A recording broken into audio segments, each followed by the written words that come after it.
Ángulo 13 no se hace responsable de las opiniones vertidas por los invitados.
Una nueva entrega del programa Ángulo 13, concretamente el programa número 258, el 28 de esta octava temporada.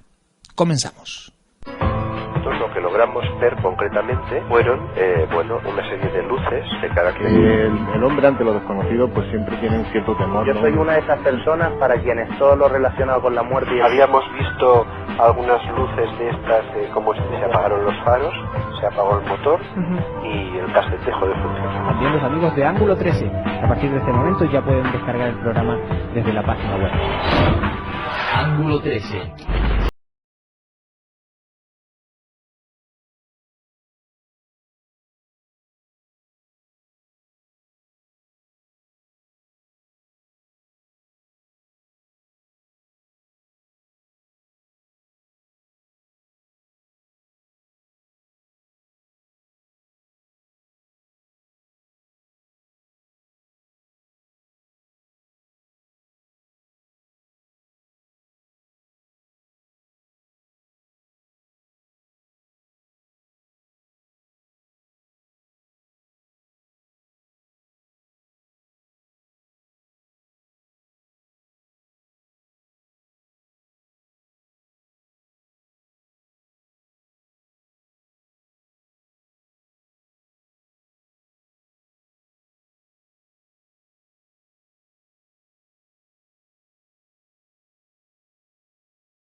Para mí siempre es un honor poder charlar contigo, desde el sosiego y sin las ataduras del tramposo reloj.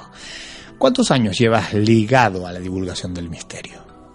Bueno, Juancar, para mí también es un auténtico placer el poder charlar, el poder reencontrarme contigo y el poder hablar de misterio. Y bueno, en este ambiente de tranquilidad en el que estamos, te diría que son ya casi 30 años los que llevo en el mundo del misterio.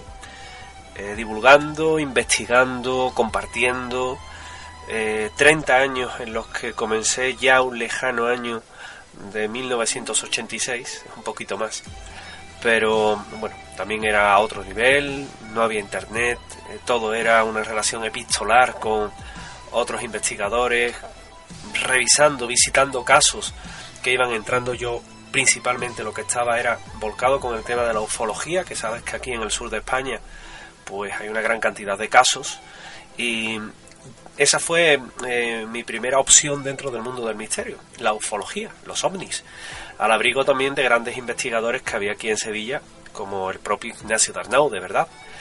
Así que un poco más de 30 años en los que uno ha tenido alegría, pena, risas, lágrimas, un poco de todo, pero que al fin y al cabo también es el camino que tenemos que recorrer en la vida. Como con el cuento de la gallina y el huevo, ¿qué fue primero, el investigador o el divulgador?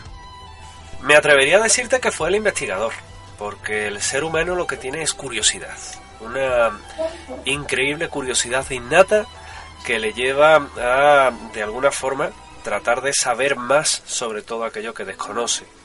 Y una vez que lo ha averiguado, poder contarlo. Es ahí cuando nace el divulgador. Pero más que el investigador, lo que todos llevamos es un curioso dentro. A mí, en una etapa de mi vida en la que estuve ligado a un programa de radio de mi casa, donde actualmente trabajo, que es en Canal Sur, bueno, pues por aquel entonces trabajaba con una sexóloga que hacía un programa, un magazine nocturno, y también por la mañana, que era muy seguido, que era Habla con Olga Bertomeu, que en paz descanse, y ella me calificaba muchas veces de periodista, de investigador, de divulgador, no sabía cómo llamarme. Y yo le dije un día que mejor Cotilla del Misterio, porque todos somos curiosos, a todos nos gusta saber más, y con todos tenemos ese brote de investigador que germina siempre y cuando se ha puesto la semilla de la curiosidad. A pesar de los años transcurridos, ¿continúas sintiendo ese especial cosquilleo cuando te topas de frente con lo insólito? Con lo insólito en cualquiera de sus vertientes. Efectivamente, cuando a uno le llega un caso nuevo, pues no puede menos que volcarse con él, y sobre todo cuando lo visita por primera vez. Si es una casa encantada, por ejemplo, el cosquilleo lo tienes, porque no sabes qué te aguarda, no sabes qué puede pasar, ni lo que va a derivar, ni en un momento dado lo que se puede manifestar delante tuya. Cuando son edificios abandonados, porque no sabes quién hay dentro, y en este caso refiriéndome a los vivos, no a los muertos. Por lo tanto, claro que sí, hay muchas dudas cuando se abre un caso nuevo. ¿Será verdad? ¿Será un error perceptivo? ¿Será un fraude? ¿Me llevará algún susto? ¿Podré tener autorización para contarlo luego a través de los medios de comunicación en los que participo o colaboro? Muchas son las incertidumbres, y ese cosquilleo se tiene no solo ahora, sino que se tenía al principio. Ahora lo hemos atemperado, ahora tenemos muchísima más experiencia, más de 30 años de experiencia te llevan a tener mucha más sobriedad de cara a un caso, pero siempre el cosquilleo lo tenemos. Me preguntan en muchas ocasiones, ¿dormís por las noches? ¿No tenéis miedo? Tenemos miedo, y hay veces que no dormimos por las noches, pero bueno, siempre el cosquilleo existe, porque cada caso, como las personas, es un mundo, y es un mundo que hay que descubrir. Dime, José, ¿qué te sigue cautivando de la investigación o la divulgación de estos temas fronterizos o vinculados al misterio? ¿Qué te cautiva? Cuando empiezo a escribir un artículo o un libro, o me siento delante de un micrófono y comienzo a hablar sobre misterios, lo que siempre me fascina de todo ello es el poder de la comunicación, es decir, el llegarle a una persona y poder contarle una historia que seguramente no conoce, poder contarle una investigación recién finalizada en la que se han vivido hechos extraños y ofrecerle los testimonios, la historia en sí, psicofonías si las hay, o simplemente el contarle qué ha ocurrido en un determinado lugar. El poder comunicar, el poder llevar ese lado de la cultura del misterio a los interesados, a las personas a las que les gusta esto, es realmente lo que a mí me cautiva, es realmente lo que a mí me llena de satisfacción, el poder ir por la calle y que alguien te detenga y te diga, te escuché la otra noche, vaya el caso que contaste, no sabía nada. Eso es realmente lo interesante, eso es realmente lo que a uno le llena, lo gratificante, ¿verdad? El saber que cada vez que hablas, le hablas al oído a alguien, tranquilo, en la nocturnidad, con sus cascos puestos, y que le estás hablando a él, o que le estás escribiendo a él, y que te está leyendo, y que te sigue con atención. El poder decir que le has aportado algo, eso es realmente lo importante. ¿Y qué te desencanta de este mundillo? Bueno, principalmente cuando hablamos de desencanto, no te voy a hablar de casos, porque los casos están ahí, pueden ser buenos o pueden ser malos, pueden tener una intención o no, pero te hablaré de lo que me desencanta. Me desencanta pues que haya personas que cometan fraude por el simple hecho de saber que eres director de un programa de radio o que escribes en prensa y tener ese momento de gloria en el que lo lleves a la radio, o en el que lo saques en televisión, o en el que hables de él a través de un periódico. Eso me desencanta. Me desencanta, por ejemplo, aquellas personas que se te arriman solamente para citarte, para ser parte de algo más sin aportar nada, para simplemente figurar y no sumar. En este mundillo hay que sumar más y restar menos, o aparentar menos. Me molesta aquellos que creen conocerme bien por el hecho de haber estado conmigo investigando en un par de ocasiones o durante un tiempo, cuando realmente habría que saber en la calidad en la que ha estado cada uno. Te pondré un ejemplo. Conmigo hace ya tiempo investigó una persona, poco tiempo, que se limitaba solo a hacer fotografías y yo a añadir los textos, ¿no? A poner los textos, a entrevistar testigos y demás. Con el paso del tiempo, pues te enteras de cómo se manipula esa realidad y de cómo, poco menos que eres tú el que ibas a remolque de, ¿no? Entonces, eso también me desencanta. Me desencantan las falsas amistades.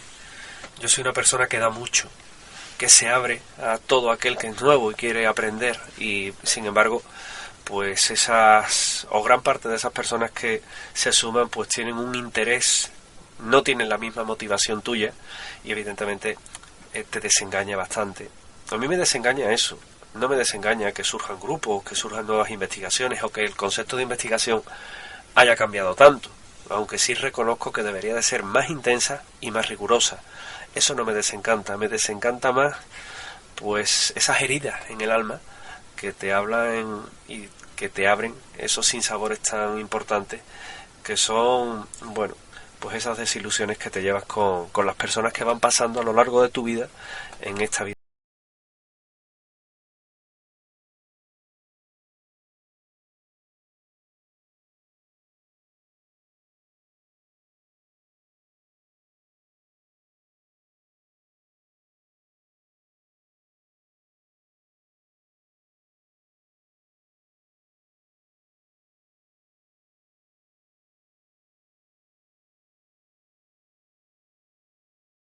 Ángulo 13, perfilando el retrato de José Manuel García Bautista. Hablemos un rato sobre tus investigaciones. ¿Andalucía está por encima de la media en casuística insólita? Andalucía no está por lo alto de la media. Andalucía yo te diría que está incluso un poquito por debajo de la media. El problema o la gran ventaja que tenemos en el sur, pues que las personas son muy abiertas y no dudan en contarte lo que le está sucediendo. No tienes que vencer esa barrera que muchas veces es la de la desconfianza, esa barrera de hielo, de la frialdad que da el voy a contarle a un investigador lo que me ocurre, sino que aquí, al abrigo de una barra de un bar, tomándonos un refresco, una cerveza, o simplemente por el conocimiento de un amigo, porque alguien te habla, pues se abren más y hablan mucho sobre lo que son casos paranormales, que otra cosa es que todo lo que te cuenten sea paranormal, que evidentemente no lo es. Hay casos que sí, casos que no, hay errores perceptivos, hay errores de percepción, hay fraudes, hay un poco de todo. Pero es la idiosincrasia particular que tiene el andaluz, el murciano, el extremeño, como nosotros llamamos aquí, desde Peñaperro para abajo, pues el que hace que se abra un poquito más y el que haya muchos casos, pero no todos los casos son buenos, evidentemente. Por eso puede dar una sensación que la casuística en Andalucía es muy alta, cuando en real pues no es tan alta. Casos buenos, de cada 100 podemos decir que hay 3 o 4, y dentro de esos 3 o 4 habría que hacer otra criba. Por lo tanto, simplemente se trata de la personalidad del sur, de la idiosincrasia del sur, que les hace ser más abiertos. En Andalucía destacan los casos paranormales que están surgiendo en Sevilla, en Córdoba, en Málaga, casos muy potentes donde hay investigadores de mucha valía, de mucha talla, como por ejemplo en Málaga el buen amigo José Manuel Frías, ¿verdad?, que lleva también tantísimos años en estas materias y que se ha encargado de recorrer, bueno, pues yo te diría que toda la geografía andaluza en busca del misterio. A mí mismo me ocurrió cuando escribí el libro de la guía mágica de Andalucía, para la editorial Luciérnaga, en la que me recorrí buena parte de Andalucía y gran parte de Extremadura. Es decir, hay que buscarlos, pero es más fácil encontrarlos que en otras latitudes. Dime, José, ¿cuál es el gran expediente español? Para mí, el gran expediente X que hay en España, sin duda alguna, y volviendo a mis orígenes, pues es el caso Manises. A mí me fascina cómo aquel frío mes de noviembre el avión de la TAE, comandado por el buen piloto Javier Lerdo de Tejada, pues tuvo que aterrizar en el aeropuerto de Valencia, en Manises, porque unas luces lo estaban atosigando, lo estaban hostigando.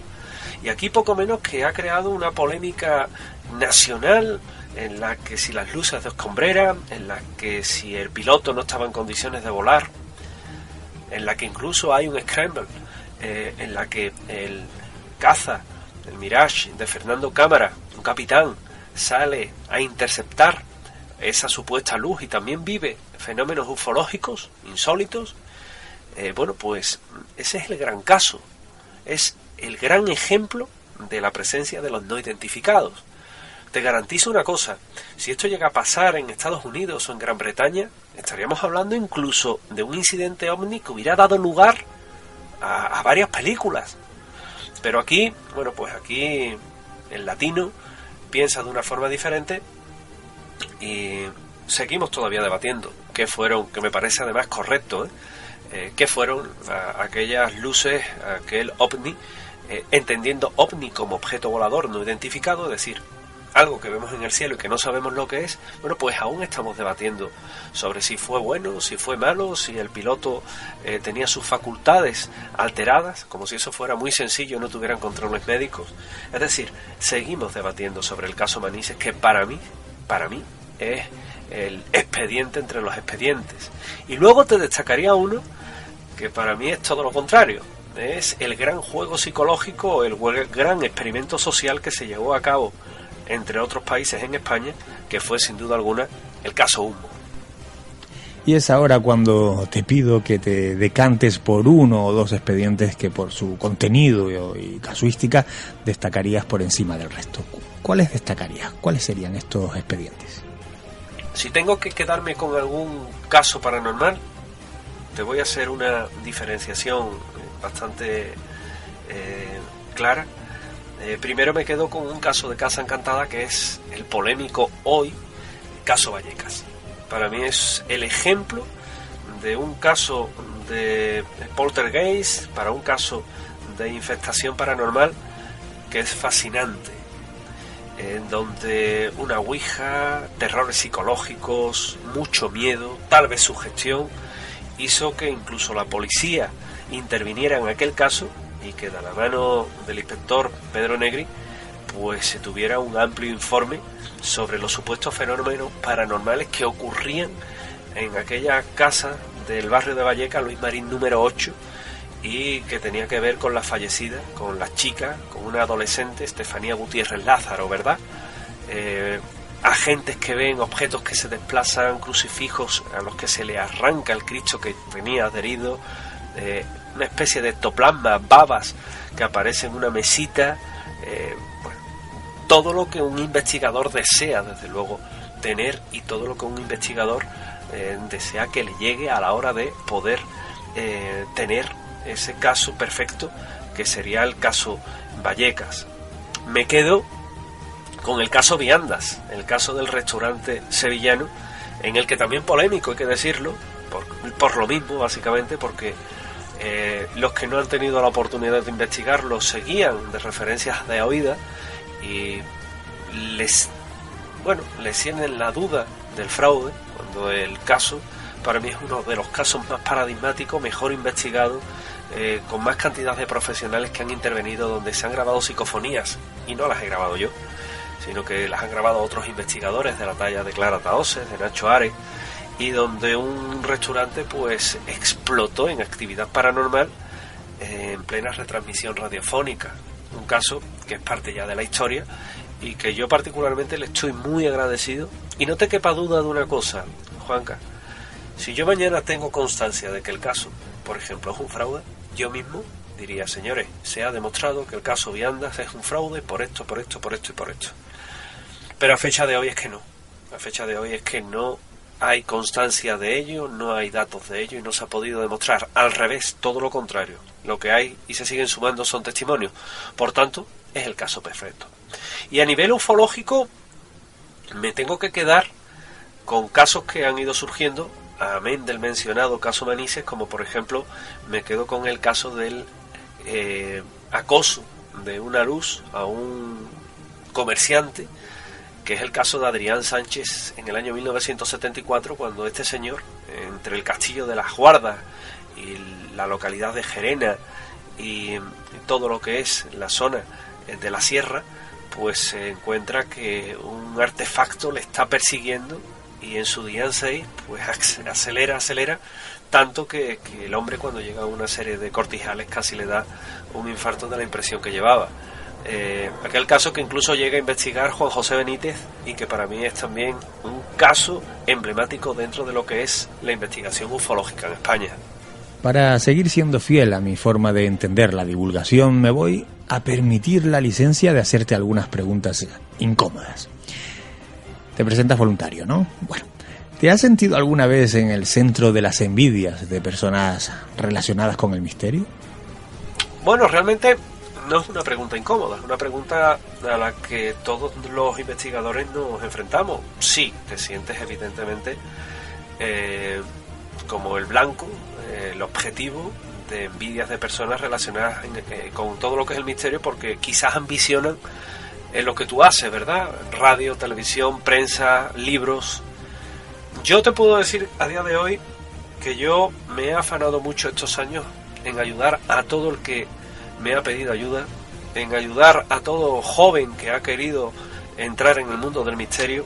No he pedido nada a cambio, yo no cobro por investigar a nadie y evidentemente pues uno cuando da y ofrece mucho y recibe, como decimos en el sur, palos, pues evidentemente sí te sientes mal. Evidentemente eres consciente de los comentarios que intoxicadores del misterio van diciendo sobre ti, sean desconocidos, medianamente conocidos o personajes conocidos, y que todo se mueve no por el conocimiento que tienen sobre ti, sino por lo que cuentan malintencionadamente terceros sobre ti, que es todavía peor. Con lo cual todo eso se va viciando y se van creando bandos, no solo en torno a mí, sino en torno a muchos otros investigadores más o menos conocidos. Con lo cual nos encontramos con reinos de taifas en las que bueno, pues el investigador que destaca recibe los palos de aquellos que no lo consideran un amigo, aunque no le haya hecho nada absolutamente, y es una dura realidad con la que tenemos que vivir y convivir. Te sientes el centro de esas envidias por las críticas, te sientes el blanco de esas envidias porque cuestionan tu trabajo, aunque sea incuestionable en muchas ocasiones. En otras, yo siempre lo digo, el investigador es humano, te pueden engañar. Y un poco, por desgracia, sí. Pero esto ha existido, existe y existirá, mientras que haya diferentes opciones y diferentes posiciones dentro del mundo del misterio. Se acepta. Yo tengo una posición de personaje público en Sevilla, es decir, hago un trabajo de cara a televisión, hago un trabajo de cara a radio, que es público, hago un trabajo de cara a prensa, que es público, escribo, y como tal hay que aceptar esas críticas. Pero por favor, seamos un poquito más objetivos, contrastemos la información, que muchas veces una historia tiene dos lados, el que cuenta una parte y la que cuenta otra. Por tanto, centro de envidia, por supuesto, y por desgracia, no debería de ser así. Siempre he tendido y tenderé la mano a todo aquel que se ha acercado a mí y que ha pedido mi ayuda. No he pedido nada a cambio, solo amistad. Y a veces, pues lo que tienes es esa ingrata sensación de haber sido traicionado y de haber sido utilizado. ¿Y traicionado por quienes considerabas tus compañeros o tu amigo?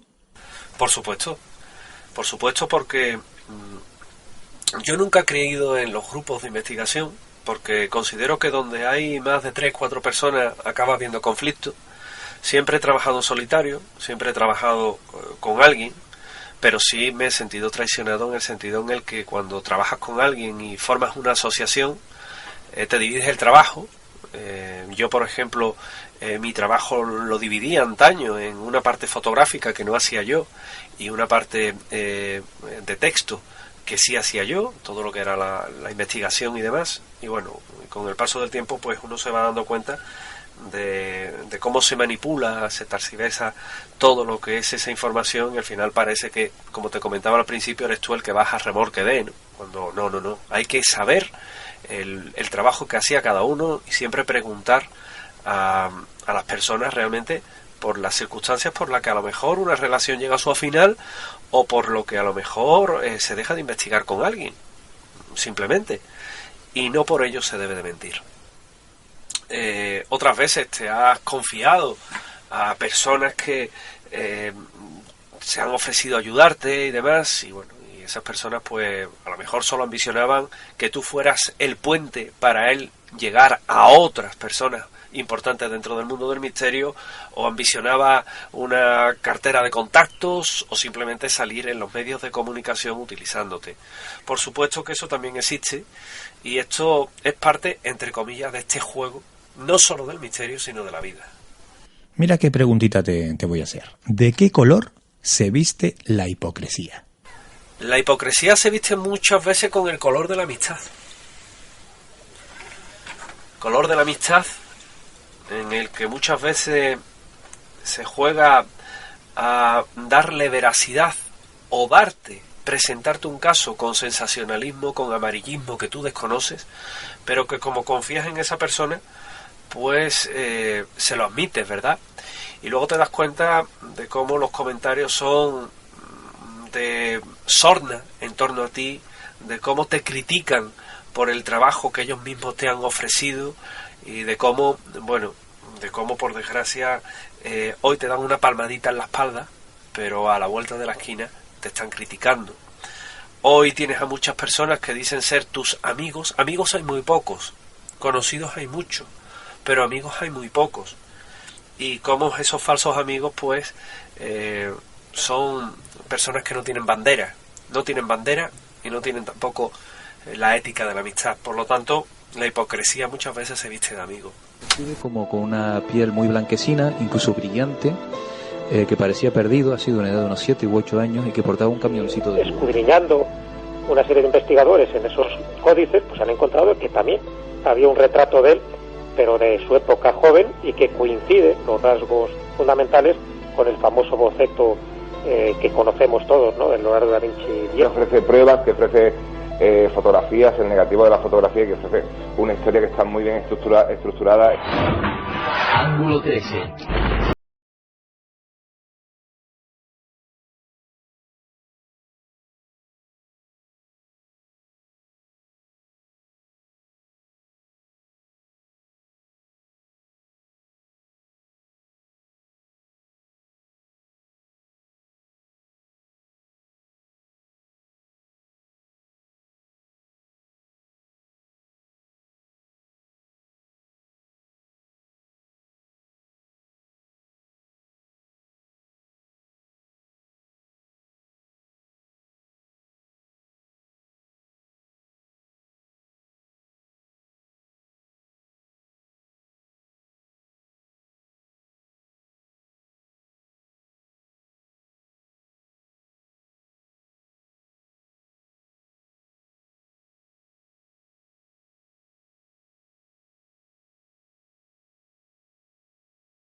simplemente personal y por lo tanto totalmente parcial, es que la divulgación de estos temas está envuelta por una amplia carpa de circo de 3 pistas, donde bufones y malabaristas se entremezclan con los buenos alquimistas de la palabra.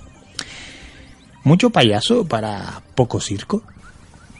Yo me atrevería a decir que en este mundo del misterio hay muchas ganas de figurar sin trabajar.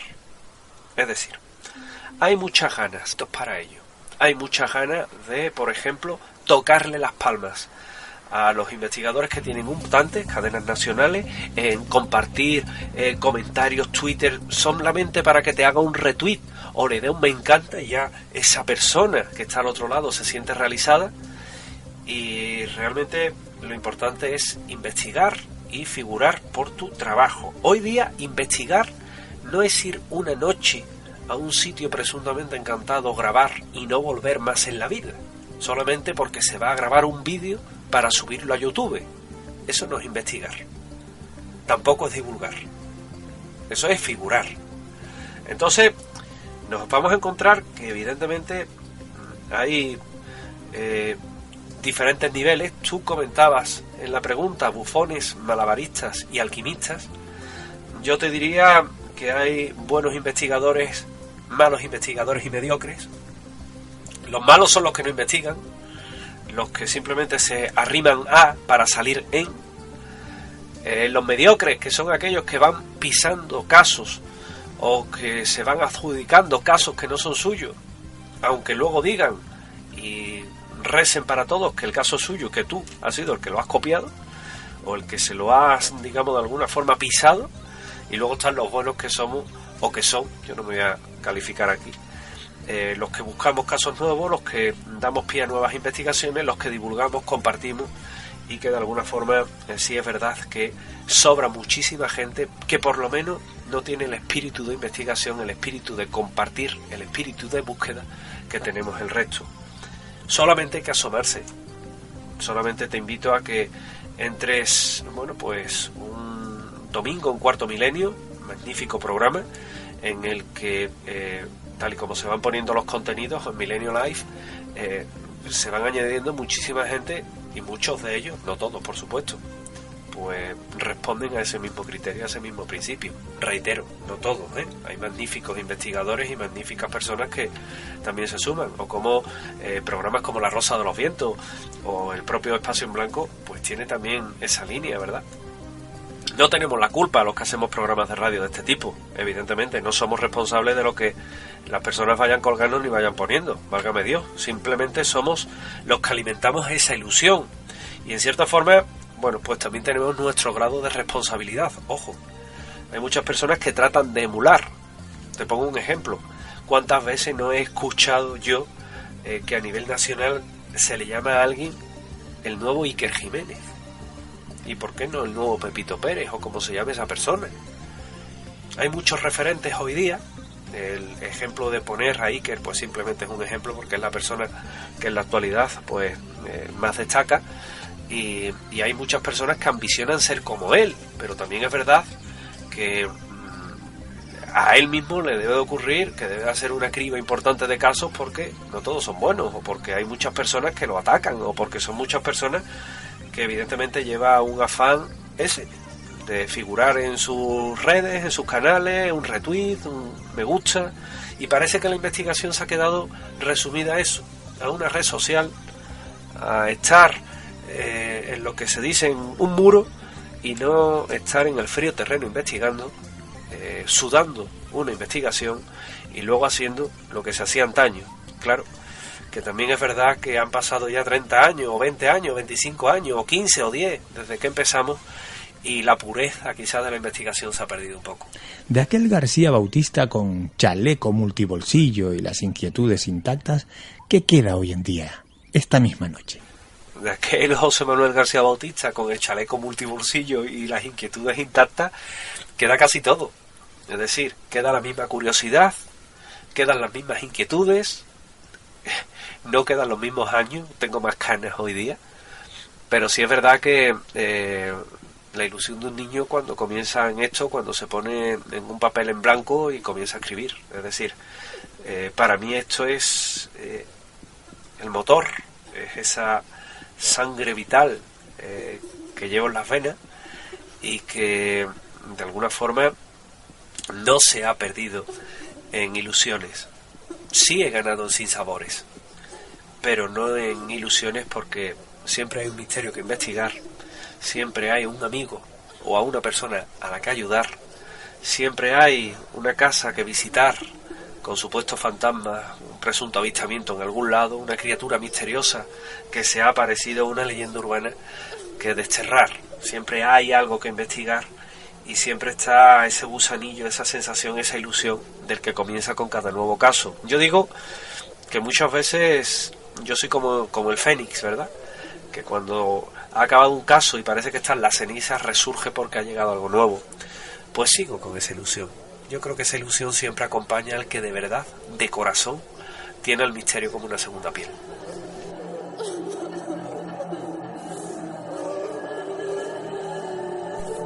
Frente al micrófono, mostrándote en la cámara, escribiendo un buen artículo o llevándonos a soñar entre las páginas de un libro o acompañándonos como guía en una de tus rutas. Cuéntame, ¿qué faceta es la que te convierte en un hombre verdaderamente feliz? Qué buena pregunta. Mira, me gusta muchísimo el poder estar en un estudio de radio hablando al oído a cada persona que me quiere escuchar. Me fascina. Te diré que soy muy tímido y que vencer a la cámara me ha costado mucho trabajo, pero me gusta también porque muchas veces se le pone imagen a lo que realmente se habla. Me quedo, ahora sí, con la faceta de escritor. ¿Por qué? Porque cuando se hace un trabajo de investigación y de divulgación periodística y no tienes un límite definido, puedes expresarte de muchas formas. Y lo que más me llena es llegar a través del poder de la palabra escrita a las personas y que luego puedan releer lo que has escrito. Para mí eso es una satisfacción y un orgullo tremendo. Y finalmente, ser guía en Sevilla. Hay quien critica este tipo de actividad porque dice que es que somos investigadores que nos estamos lucrando de esto. Mire usted, estamos haciendo un trabajo. Igual que usted en su oficina cobra, nosotros por estar en la calle como guía también tenemos que cobrar, evidentemente.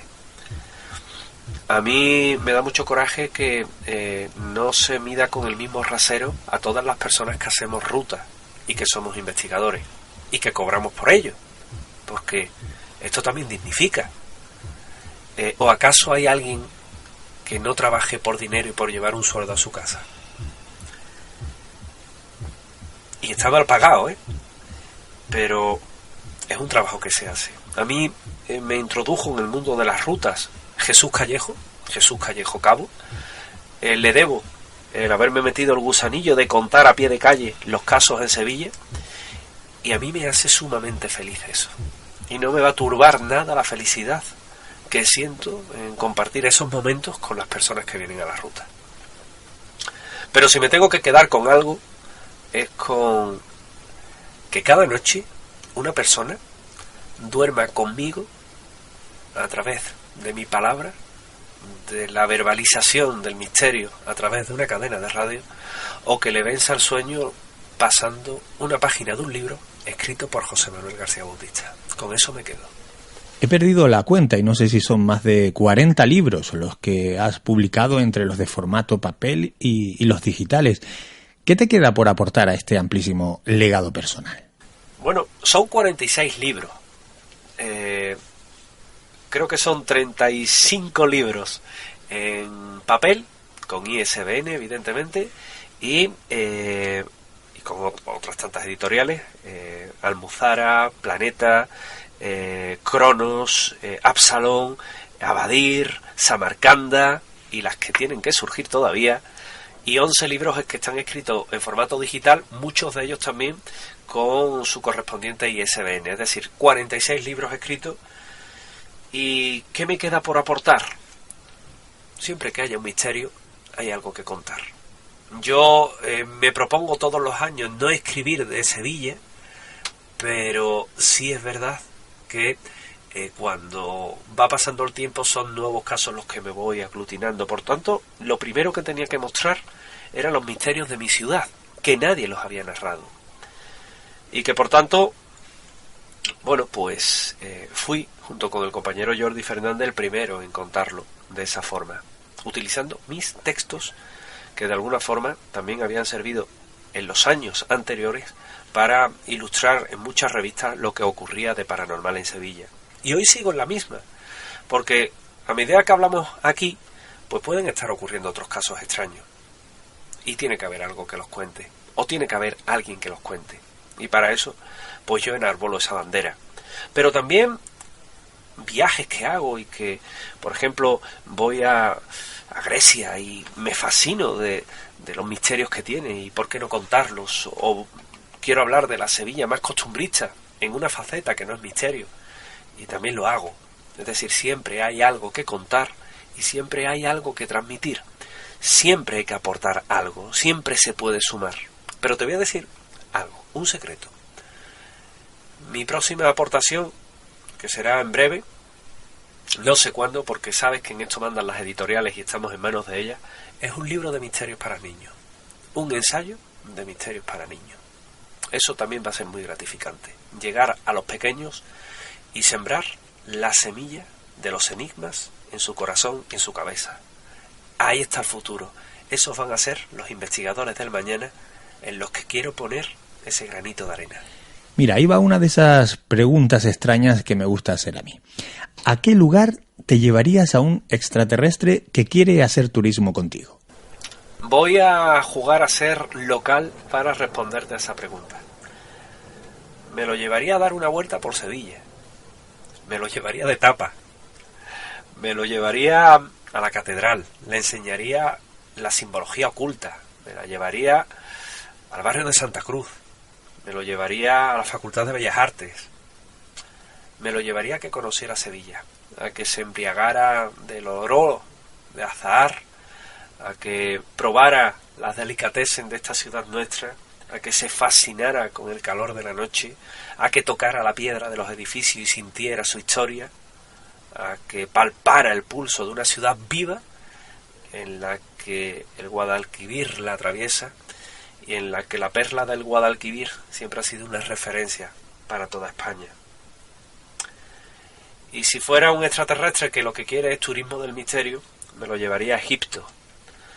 En esta ocasión, para yo explicarle y que él me explicara cómo se hicieron las pirámides. ¿Se puede ser José Manuel García Bautista y no estar loco? Se puede ser José Manuel García Bautista y no estar loco, porque hay muchos José Manuel García Bautista que tienen otros muchos nombres. Tú mismo eres uno de ellos y sabes que se vive conforme uno ha querido vivir. Eso sí, debe de saber algo. Va a dejar mucho en el camino, una parte de su vida. Se va a llevar muchas desilusiones, también va a ganar muchas ilusiones. Va a perder falsas amistades, pero va a ganar muchos amigos.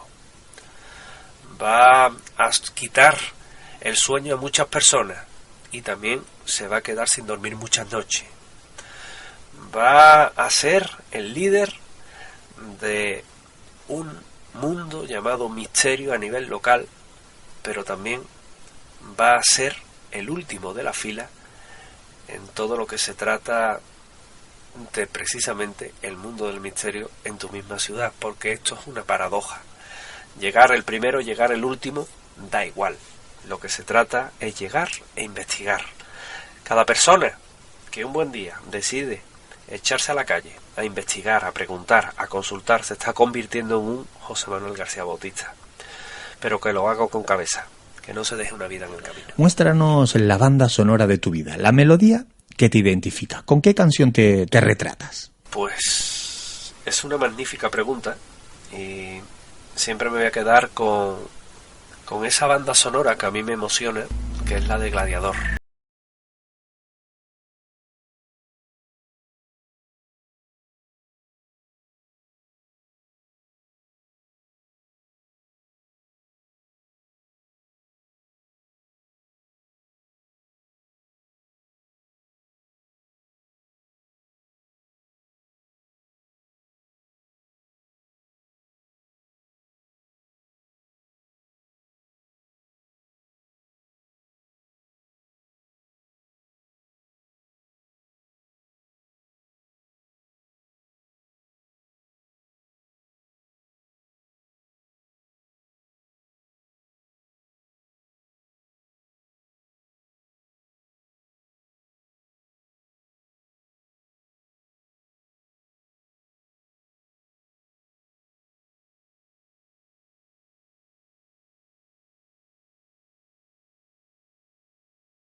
Ángulo 13, presentado y dirigido por Juanca Romero.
Subterránea de las aguas y en algunos casos pequeñas galerías de acceso oculto a las edificaciones religiosas. Cada 15 de febrero, en una de las principales calles de La Laguna, en Tenerife, las colas se convierten en kilométricas. Todo por ver de cerca a la sierva de Dios, Sor María de Jesús, o tal y como la conocen los fieles, la siervita, la monja incorrupta que murió en 1731. Previstos de paraguas, por si llueve o para protegerse del sol, la espera merecía la pena. Es la primera vez, sí. ¿Y qué le va a pedir? Pues salud y trabajo, que es lo que hace falta ahora. Es una cosa de un sentimiento y que no lo se puede explicar. Tenemos mucha fe, ¿verdad, comadre? Sí, mucha fe. Todos los años procuramos venir. Su proceso de beatificación ha quedado suspendido de momento, pero para ellos hay motivos más que suficientes para convertirla en santa. Le pedí que si podía caminar sin muletas, yo vendría a verla. A los 6 meses solté las muletas, gracias a Dios mi cadera estaba como cuando nací. ¿Qué se siente, señora, cuando no lo puedo decir, no te lo puedo decir, porque me sale así, una emoción tan grande. Hasta lloro cuando vuelvo a verla.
compuso de forma espontánea.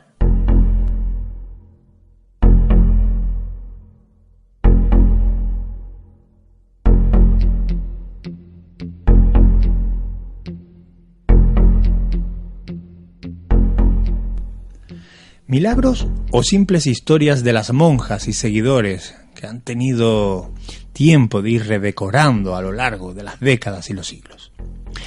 Yo no lo sé. Es conocido que mantuvo una gran amistad con el corsario Amaro Pargo, quien sin pretenderlo se convirtió en protagonista de una increíble historia. Se dice que cuando el corsario estaba en la isla de Cuba, fue atacado por un individuo y justo cuando éste le iba a clavar su daga, se le apareció la figura de Sor María de Jesús, quien intercede y evita la muerte de su peculiar amigo. ¿Bilocación? ¿Hablamos de bilocación? Bueno, al parecer así fue. Ya se recoge en crónicas que sitúan a la religiosa en ese momento y, como era de esperar, en el interior del convento a miles de kilómetros de Cuba. La siervita fallece el 15 de febrero de 1731 en el interior del convento, manteniendo en torno a su difunto cuerpo 3 años después y tras exhumarlo un marcado olor a jazmín, además de permanecer entero, flexible y con los órganos como la lengua, por ejemplo, aún sonrosados y frescos. Llamó la atención la presencia de una herida en su costado similar a la que le produjo la lanza de Longinos a Jesús de Nazaret, esa lanza que causó su muerte, o así se nos ha contado. Estos hechos provocan que el cuerpo de la religiosa se quede en el interior del convento hasta nuestros días, pudiendo ser visitado cada 15 de febrero, luciendo expuesto en el interior del sarcófago con cubierta de cristal que el corsario Pargo mandó a construir para ella. Actualmente se encuentra en proceso de beatificación desde el año 2002, paso previo para poder ser nombrada santa. Una vida única y no exenta de interés, o por lo menos yo lo creo.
cronistas de hechos no probados, pero enraizados, matices antropológicos siempre están presentes. Podríamos discutir si la ciervita está realmente incorrupta o deberíamos hablar de un proceso natural conocido como saponificación, sobre si es milagrera o si no lo es, sobre si tuvo un lío con el corsario Amaropargo o si no lo tuvo. Bueno, en fin, son historias. Se podría crear debate sobre la existencia de los milagros, de si un cuadro puede curar o una oración acercarnos.